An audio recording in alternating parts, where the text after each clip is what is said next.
देख रहे हैं जनादेश भारत न्यूज और आपके साथ मैं हूं ममता सिंह। तो चलिए शुरुआत करते हैं आज की कुछ खास बड़ी खबर से। मथुरा में मानवता को शर्मसार करने वाला मामला सामने आया। यहां शिक्षा के मंदिर में छात्राओं के साथ सामूहिक दुष्कर्म किया गया। एक नहीं दो नहीं दर्जन भर छात्राओं को रैकेट का शिकार बनाया गया। उत्तर प्रदेश के तीर्थ नगरी मथुरा में हैवानियत की हदें पार करने का मामला सामने आया है। यहाँ एक कोचिंग सेंटर पर छात्रा को नशा कराकर उसका शारीरिक शोषण किया गया, साथ ही उसके अश्लील वीडियो बनाकर ब्लैकमेल किए जाने लगा। बताया गया कि इस कोचिंग में पढ़ने वाली 1 दर्जन से अधिक छात्राएं इस दलदल में फंस चुकी हैं। एक छात्रा ने आवाज भी उठाई तो पुलिस ने उसे अनसुना कर दिया। मामला वृंदावन कोतवाली क्षेत्र का है, जहां कॉलोनी में निवासी 17 वर्षीय छात्रा हिम्मत करके अपने साथ हुए अत्याचार से लड़ने के लिए आगे आई। वो अपने माता पिता के साथ कनकधारा फाउंडेशन के अध्यक्ष डॉक्टर लक्ष्मी गौतम से मिली और अपनी व्यथा बताई। डॉक्टर लक्ष्मी गौतम ने बताया कि 12वीं की छात्रा जुलाई माह में नगर के गोपीनाथ बाजार स्थित एक कोचिंग सेंटर में कॉमर्स का ट्यूशन पढ़ने जाती थी। एक दिन कोचिंग में पार्टी के दौरान कोल्ड ड्रिंक में शराब मिलाकर उसे पिला दिया गया। जब छात्रा को नशा हो गया तो उसे कपड़े उतारे और वीडियो क्लिप बना ली गई है। उसे होश आने पर एक छात्रा उसे घर छोड़ आया। उसके बाद अश्लील क्लिपिंग दिखाकर कोचिंग के शिक्षक और एक युवक ने उसके साथ प्रेम मंदिर के सामने होटल में दुष्कर्म किया। छात्रा ने बताया कि अब हर दिन की बात हो गई है। डरा धमका करके उसे होटल में बुलाया जाता है और उसके साथ दुष्कर्म किया जाता है। बीते 19 जनवरी को छात्रा को गोपीनाथ बाजार स्थित युवक ने घर बुलाया और रात भर उसके साथ दुष्कर्म किया। सुबह 11 बजे उसे पानी गांव पुल पर ये कहते हुए छोड़ आया कि अब तू मर जा, यमुना में कूद कर आत्महत्या की कोशिश की। इससे तंग आकर छात्रा ने पुल में छलांग लगा ली और हालांकि आसपास मौजूद मजदूरों ने उसे बचा लिया है। परिवार के लोग उसे कोतवाली ले गए। आरोपी के यहाँ पुलिस ने छात्रा की आपबीती सुनना तो दूर उसे नशे में बताकर थप्पड़ जड़ दिए।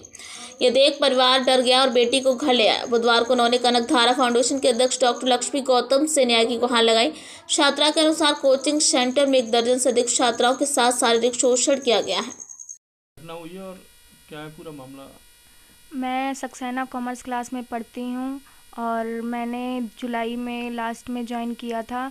मैं वहाँ जाना स्टार्ट किया, 2 महीने तक सही था सब। 2 महीने के बाद उन लोगों ने खाद्य पदार्थों में जैसे कोल्ड ड्रिंक में, टिक्की वगैरह में इन लोगों ने मेरे को अल्कोहल वगैरह देना शुरू किया, नशे की चीज़ें, इन सब चीज़ों में। फिर उन लोगों ने मेरा एक गलत वीडियो बना लिया। उसके बाद इन लोगों ने मेरे को धमकाना शुरू कर दिया, धमकी देना शुरू कर दिया, ब्लैकमेल करना शुरू कर दिया। फिर उसके बाद इन लोगों ने सर ने मेरा शोषण किया। उसके बाद जो सक्सेना सर हैं, अभिषेक सक्सेना, उन्होंने मेरा शोषण किया। फिर उसके बाद उन्होंने एक लड़के के थ्रू मतलब कि मेरे को भेजा, उसके साथ होटलों में भेजा। फिर उसने भी शोषण किया। फिर उसके बाद उसने 4 जनवरी को मेरे को सर के थ्रू एक मैसेज मिलता है कि तुमको आना है।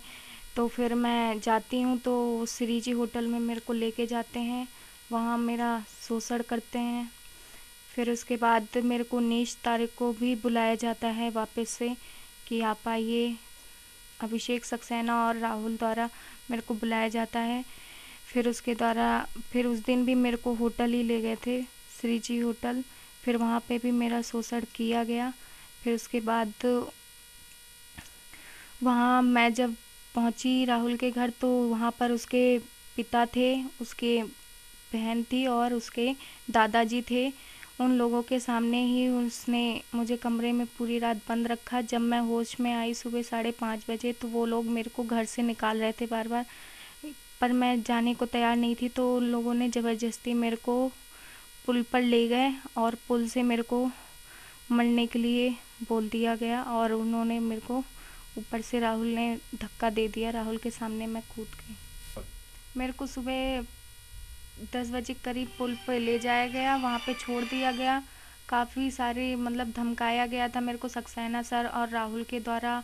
वीडियोग्राफी वगैरह थी उनके पास मेरी। तो इन सब चीज़ों के चलते हुए मेरे को खूब धमकाया गया कि मेरी बात मानो, नहीं तो अच्छा नहीं होगा ये सब। फिर मैं इन्हीं चीज़ों में पड़ के फिर मैं पानी गाँव में कूद गई, पानी गाँव पुल से। फिर उसके बाद मेरे को जब होश आया तो मैं कोतवाली पुलिस थाने में थी। मैं कुछ बोलने की हालत में नहीं थी उस दिन। पुलिस मेरे से पूछ रही थी बार बार, फिर भी मैं कुछ बताने की हालत में नहीं थी। वहाँ पर राहुल और क्या मामला है और किस तरीके से पूरा घटनाक्रम आपके सामने आया? कल दोपहर लगभग 3 बजे के करीब ये बच्ची मेरे पास आई। इसके भाई मेरे स्टूडेंट रहे हैं, वो लेकर आए मेरे पास और उन्होंने पूरा घटनाक्रम बताया। तो घटनाक्रम बहुत विस्तृत तरीके से जाना मैंने, इससे बहुत सी बातें पूछी। तो इसने जो चीज़ें बताई वो बहुत ही शर्मनाक और हृदय को वृद्धि करने वाली थी। इसने बताया वहाँ अक्सर करके ऐसा होता है, वहाँ नशा कराया जाता है बच्चों को, जो बहुत छोटे बच्चे भी हैं और युवा भी हैं, 20 साल तक के भी बच्चे हैं। और जो कोचिंग वाले सर हैं, जैसा इसने बताया कि कोचिंग वाले सर ही ये सब करते हैं। वहाँ बच्चों को टर्न दिया जाता है कि आज ये बच्चा शराब लेके आएगा, आज ये बच्चा नशा करेगा। और इस बच्ची ने बताया कि इसको पानी के बताशों में पानी की जगह शराब भर के पिलाई गई, सिगरेट पिलाई गई, हुक्का पिलाया गया और नशे की हालत में ही इसके साथ क्या हुआ और इसकी वीडियोग्राफी हुई।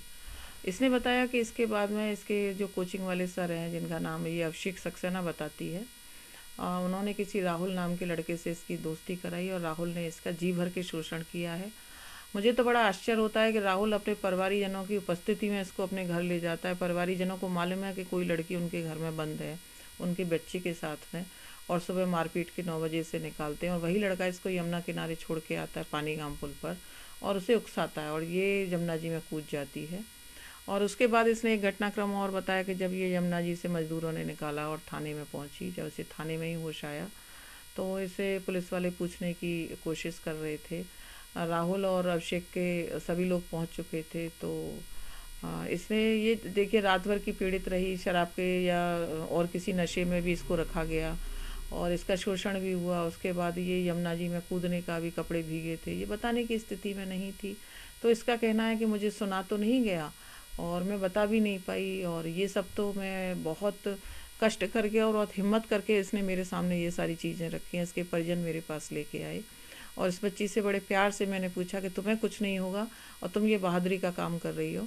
तो इसने ये बताया कि वहाँ और भी लड़कियाँ ऐसी हैं जिनके साथ शोषण हो रहा है, और राहुल और अभिषेक और कुछ लड़कों के इसने नाम और बताए, और शायद 1-2 लड़कियाँ भी हैं जो इन सब चीज़ों में कहती हैं, हंसी मजाक होती है। मैंने कई बच्चियों से बात की है कल से अब तक, और वो बच्चियाँ यही कहती हैं कि वहाँ का माहौल बहुत ख़राब है और हम लोग वहाँ नहीं पढ़ना चाहते, और ज़्यादातर लड़कियों ने वहाँ ट्यूशन छोड़ दिया है।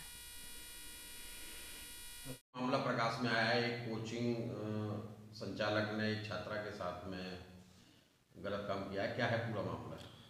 ये कल हमारे यहाँ वृंदावन थाने पर जो छात्रा का जिसका आप जिक्र कर रहे हैं, उनके तहरीर पर एक मुकदमा पंजीकृत हुआ है। जो तहरीर है उसके अनुसार उनका कहना है कि जो जिस कोचिंग में वो पढ़ती थी उसके संचालक और उस कोचिंग में पढ़ने वाले एक लड़के के द्वारा उनके साथ ब्लैक वीडियो बनाकर ब्लैकमेल करके उनके साथ यौन उत्पीड़न किया गया है, और साथ में ही मेरी बहन के साथ भी किया है, जिसमें कोचिंग संचालक और जिस छात्र की बात हो रही है उस छात्र के पूरे परिवार को उन्होंने नामित किया है।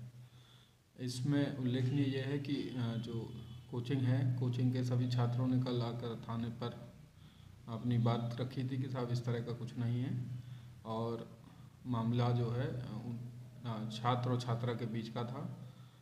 अभी हम लोग सभी पहलुओं पर जांच कर रहे हैं।